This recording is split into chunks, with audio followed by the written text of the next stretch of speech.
Air India വിമാനത്തിൽ നിന്ന് ഒരാൾ മാത്രമാണ് അത്ഭുതകരമായി രക്ഷപ്പെട്ടത്. ഇപ്പോഴും അയാളെ സംബന്ധിച്ചുള്ള നിഗൂഢതകൾ, അയാളെ സംബന്ധിച്ചുള്ള ചില സംശയങ്ങൾ, ഇതൊക്കെ തന്നെ സമൂഹ മാധ്യമങ്ങൾ വലിയ ചർച്ചയാണ്.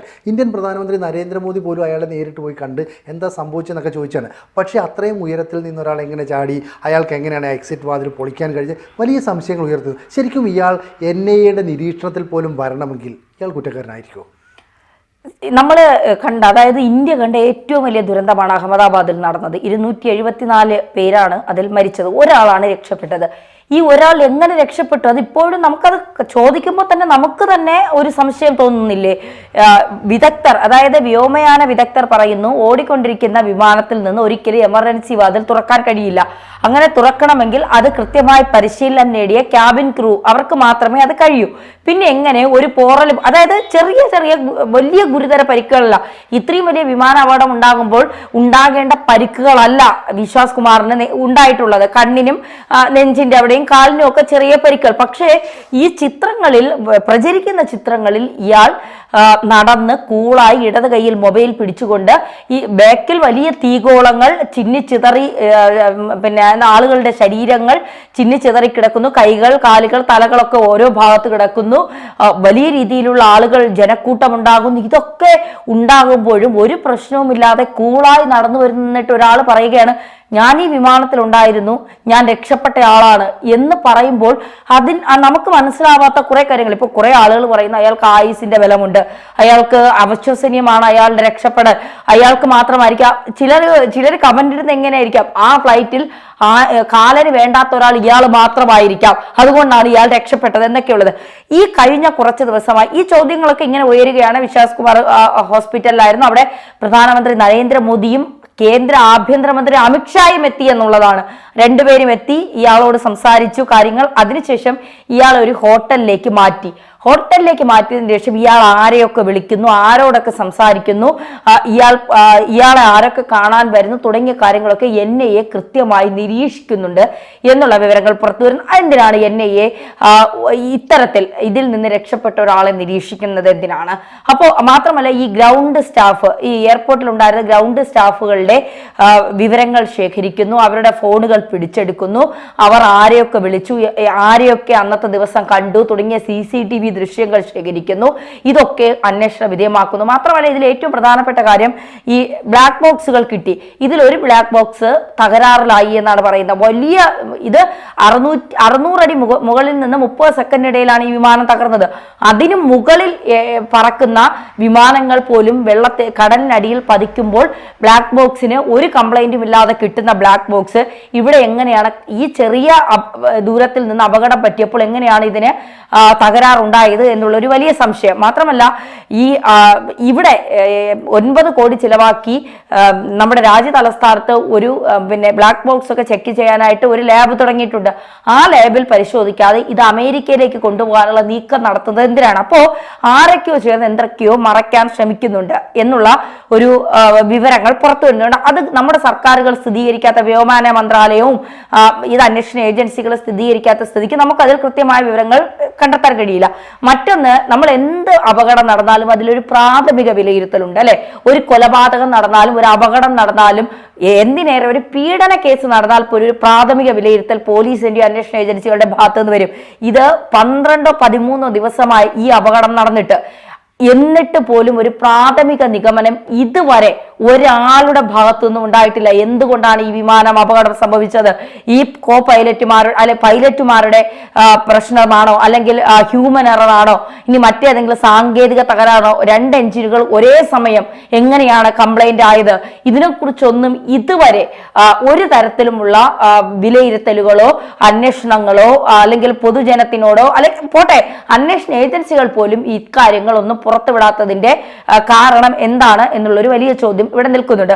മാത്രമല്ല, രഞ്ജിത നായർ എന്ന് പറയുന്ന ഒരു പത്തനംതിട്ടക്കാരിയായ ഒരു പെൺകുട്ടി, കുടുംബം നോക്കാനായി ഇറങ്ങി പുറപ്പെട്ട ഒരു പെൺകുട്ടി, ആ പെൺകുട്ടിയുടെ മൃതദേഹം ഇതുവരെ കണ്ടെത്താൻ സാധിച്ചിട്ടില്ല.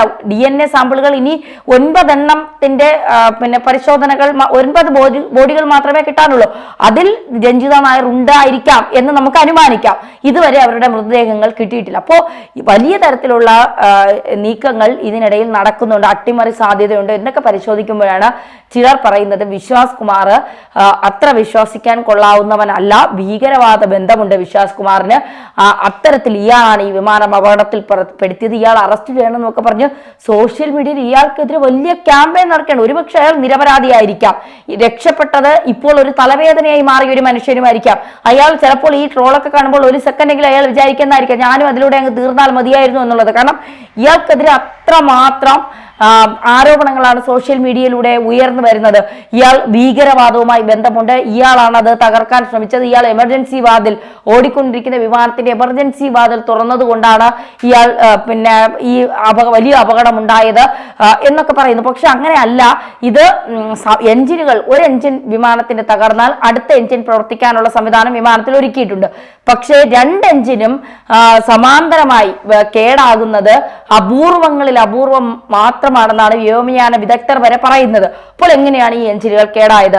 എല്ലാ സുരക്ഷയും ഉറപ്പാക്കിയിട്ടായിരിക്കും ഇത്രയും ദൂരം യാത്ര ചെയ്യാനുള്ള ഒരു വിമാനം പറക്കാനുള്ള അനുമതി ഏവിയേഷനിൽ നിന്ന് കിട്ടുന്നത്. അപ്പോൾ പറക്കുന്നതിന് മുൻപ് ഈ വിമാനത്തിന് കേടുപാടുകൾ ഇല്ലായിരുന്നെങ്കിൽ പറന്ന് പൊങ്ങി 30 സെക്കൻഡ് ആവുന്നതിന് മുമ്പേ എങ്ങനെയാണ് വിമാനത്തിന് കേടുപാടുകൾ ഉണ്ടായത്? വിമാനത്തിന്റെ രണ്ട് എഞ്ചിനുകളും എന്തുകൊണ്ടാണ് പ്രവർത്തിക്കാനായത് എന്നൊക്കെയുള്ള വലിയ ചോദ്യങ്ങൾ ഇവിടെ നിൽക്കുമ്പോഴും ഉത്തരം കിട്ടാതെ ഇപ്പോഴും കുറെ പേരുടെ മൃതദേഹങ്ങൾ ചിന്നിച്ചിതറി കിടക്കുകയാണ്. ഇതിൽ നിഗൂഢത സംശയിക്കുന്നതിൽ തെറ്റുണ്ടോ? ഇല്ല, അങ്ങനെ സംശയിക്കുന്ന തെറ്റില്ല. കാരണം എയർ ട്രാഫിക് കൺട്രോളിന് കിട്ടിയ വിവരം അനുസരിച്ച് അവിടെ നിന്ന് ഒരു അപായ സന്ദേശം കിട്ടുന്നു. ഈ അപായ സന്ദേശം കിട്ടുമ്പോൾ വിമാനം 500 മുതൽ 800 വരെ അടി ഉയരത്തിലാണ്. ഈ ഒരു സമയത്ത് വളരെ പെട്ടെന്ന് എമർജൻസി എക്സിറ്റ് തുറക്കപ്പെടുന്നു. എന്തോ ഒരു കറുത്ത വസ്തു വായുവിലൂടെ പറന്നുപോയി എന്നത് സംബന്ധിച്ചുള്ള വാർത്തയുണ്ട്. അതൊരു പക്ഷേ എമർജൻസി എക്സിറ്റ് ആയിരിക്കാം. ഒരു വിമാനത്തെ സംബന്ധിച്ച് ഒന്നിലധികം എമർജൻസി എക്സിറ്റുകളുണ്ട്. സ്വാഭാവികമായും ഒരു എമർജൻസി എക്സിറ്റ് എന്ന് പറയുമ്പോൾ അത് ഘടിപ്പിക്കുന്ന രീതി പുറത്തു നിന്നുള്ള അന്തരീക്ഷമർദ്ദം ശക്തമായിട്ട് ഉള്ളിലേക്ക് അടിക്കുകയും അതിനെ പ്രതിരോധിക്കാൻ കഴിയുന്ന രീതിയിലായിരിക്കും അത് ഫിറ്റ് ചെയ്യുക. അപ്പോൾ അതിൻ്റെ ഓപ്പറേഷൻ ക്യാബിൻ ക്രൂവിന് മാത്രമേ അറിയൂ. അപ്പോൾ അതായത് പറന്നുയരുന്ന ഒരു വിമാനത്തിൻ്റെ എമർജൻസി എക്സിറ്റ് തുറക്കുക എന്ന് പറയുന്നത് അത്ര എളുപ്പമല്ല. ഇനി ഭൂമിയിലുള്ളതുപോലെ അല്ല അന്തരീക്ഷത്തിലുള്ളത് സമാനമായ ഒരു മർദ്ദമല്ല വിമാനത്തിനുള്ളിലുണ്ടാകുക. അതിൻ്റെ മർദ്ദ ക്രമീകരണത്തിലും വ്യത്യാസമുണ്ട്. ഇതൊക്കെ അറിയാവുന്ന ഒരാളായിട്ട് ഈ പറയുന്ന രക്ഷപ്പെട്ടയാൾ മാറി എന്ന രീതിയിൽ ചിത്രീകരിക്കപ്പെടുന്നു. ഇതിൻ്റെ പ്രധാന കാരണം ഇയാൾ ഒരു ബ്രിട്ടീഷ് എന്താ പറയുന്നത് ഇന്ത്യൻ വംശജനായ ബ്രിട്ടനിൽ താമസിക്കുന്ന ആളാണ്. അപ്പോൾ അയാൾക്ക് അവിടെ പൗരത്വമുണ്ട്. അപ്പോൾ ബ്രിട്ടൻ ഇപ്പോൾ ഇസ്ലാമിക തീവ്രവാദികളുടെ പിടിയിലാണെന്നും അതുകൊണ്ട് തന്നെ അവിടെയുള്ള പലരുമായിട്ട് ഇയാൾക്ക് ബന്ധമുണ്ടും എന്നുള്ള ആരോപണമാണ് ഉയരുന്നത്. പക്ഷേ ഇത് സംബന്ധിച്ചുള്ള സാങ്കേതികമായ പരിശോധന നടത്തേണ്ടത് നമ്മൾ എയർ ഇന്ത്യയുമായി ബന്ധപ്പെട്ടവർ, വ്യോമയാന മേഖലയുമായി ബന്ധപ്പെട്ടവരൊക്കെയാണ്. അപ്പോൾ എയർ ട്രാഫിക് കൺട്രോളിന് കിട്ടിയ മെസ്സേജുകളുമായി ബന്ധപ്പെട്ട് നമുക്ക് കിട്ടേണ്ട ബ്ലാക്ക് ബോക്സിൻ്റെ പരിശോധനകൾ, കോക്പിറ്റിലെ വോയിസ് റെക്കോർഡർ, ഇതൊക്കെ തന്നെ കൃത്യമായിട്ട് പരിശോധിക്കണം. എന്തുകൊണ്ടാണ് ഇന്ത്യയിൽ അതിനുള്ള സാങ്കേതിക സൗകര്യങ്ങളില്ല എന്നും ഇത് അമേരിക്കയിലേക്ക് കൊണ്ടുപോകണമെന്ന് പറയുന്നത്? അപ്പോൾ ഇവിടെ ഒരുപാട് സംശയങ്ങൾ ഉയരുന്നു. എന്തായാലും ഇപ്പോൾ നമ്മൾ പറയുമ്പോൾ നാട്ടിലൊക്കെ റോഡിൽ കാർ ആക്സിഡൻറ്റ് ഉണ്ടാകും, ചിലപ്പോൾ കാറ് വെള്ളത്തിൽ മുങ്ങി പോകുന്നു, അത്ഭുതകരമായിട്ട് ഡ്രൈവർ രക്ഷപ്പെടാം. അപ്പോൾ ഈ ഡ്രൈവർക്ക് ഭീകരവാദവും ബന്ധമുണ്ടെന്ന് നമ്മൾ പറയില്ല എന്ന് പറയുന്നത് പോലെ ഇയാൾക്ക് വളരെ നിസ്സാരമായ പരിക്കേറ്റ് ഒരുപക്ഷെ ഇയാൾ രക്ഷപ്പെട്ടതായിരിക്കാം. ഇയാൾ നോക്കുമ്പോൾ എമർജൻസി എക്സിറ്റ് സ്വയം തുറന്നതാണെങ്കിൽ ഇയാളെടുത്ത് ചാടിയതാ, ഇതിനൊക്കെയുള്ള സാധ്യതയുണ്ട്. പക്ഷേ നമ്മൾ ഇയാളെ സംശയിക്കുന്നത് എന്തുകൊണ്ടാണെന്ന് വെച്ചാൽ NIA ഉൾപ്പെടെയുള്ള നമ്മുടെ രാജ്യത്തെ പ്രധാനപ്പെട്ട അന്വേഷണ സംഘങ്ങളെല്ലാം തന്നെ ഇയാളെ സംശയത്തിന്റെ മുൾമുനയിൽ നിർത്തുന്നുണ്ട്, നേരിട്ടല്ലെങ്കിൽ കൂടി. അതുകൊണ്ടാണ് ബാക്കിയുള്ള ആളുകൾ, ഇപ്പോൾ ഗ്രൗണ്ട് സ്റ്റാഫിനെ മറ്റുള്ളവരെയൊക്കെ അന്വേഷിക്കുന്നത്. ഈ ഒരു സംഭവത്തിന് ശേഷം എയർ ഇന്ത്യയുടെ എത്രയോ വിമാനങ്ങളാണ് സർവീസ് റദ്ദ് ചെയ്യപ്പെടുന്നത്. അപ്പോൾ ഇരട്ട എഞ്ചിനുകളുള്ള വിമാനത്തിൽ ഒരു എഞ്ചിൻ തകരാറിലായാൽ അത് പറന്ന് പൊങ്ങുമ്പോഴായിക്കോട്ടെ അന്തരീക്ഷത്തിൽ വെച്ചായിക്കോട്ടെ മറ്റേ എഞ്ചിൻ പ്രവർത്തിച്ചുകൊണ്ട് സുരക്ഷിതമായി ലാൻഡ് ചെയ്യാനുള്ള സംവിധാനമുണ്ട്. 20 to 30 കിലോമീറ്റർ വരെ അങ്ങനെയൊക്കെ പോകുമെന്നാണ് പറയപ്പെടുന്നത്. ഇവിടെ പറന്നുയർന്നത് തന്നെ അങ്ങനെ ഒരു സംഭവം ഉണ്ടാകുമെങ്കിൽ എങ്ങനെയാണ് വളരെ താഴേക്ക് വന്ന ഒരു കോൺക്രീറ്റ് ബിൽഡിങ്ങിലിരിക്കുന്നത്?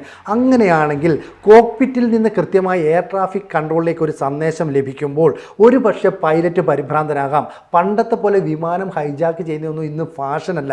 അതുകൊണ്ട് തന്നെ വിമാനത്തിലുള്ള 100-ലധികം ആളുകളെ ഒറ്റയടിക്ക് കൊല്ലുക എന്നുള്ളതാണ് ഭീകരവാദികളുടെ ലക്ഷ്യമെങ്കിൽ ഇവിടെ ഈ മനോജ് കുമാർ എന്ന് പറയുന്ന ഈ വിശ്വാസ് കുമാർ ഇയാളെ വിശ്വസിക്കാൻ പറ്റില്ല എന്ന് ചിലപ്പോൾ രാജ്യം പറയാം. പക്ഷേ ഇന്ത്യൻ പ്രധാനമന്ത്രി നരേന്ദ്രമോദി ഇദ്ദേഹത്തെ ആശുപത്രിയിൽ പോയി നേരിട്ട് കണ്ടു, ഡോക്ടർമാരുടെ സാന്നിധ്യത്തിൽ സംസാരിച്ചു. അപ്പോഴൊന്നും സംശയമില്ല, ഇയാൾക്ക് നിസ്സാര പരിക്കേറ്റത് കൊണ്ട് തന്നെ ഇയാൾ രക്ഷപ്പെടാൻ സാധ്യതയില്ല എന്ന് നമ്മൾ ചിന്തിക്കുന്നതിന് ഒരു എന്താ പറയുക അതിശയകരമായ ചിന്തയെന്ന് വേണമെങ്കിൽ നമുക്ക് വിലയിരുത്താം. എന്തായാലും അന്വേഷണ സംഘമുണ്ട്, അന്വേഷണ ഏജൻസികളുണ്ട്. പക്ഷേ ഈ നിഗൂഢതകൾ പുറത്തു വരണം. കാരണം നിരപരാധികളായ 300ഓളം പേരാണ് കൊല്ലപ്പെട്ടത്.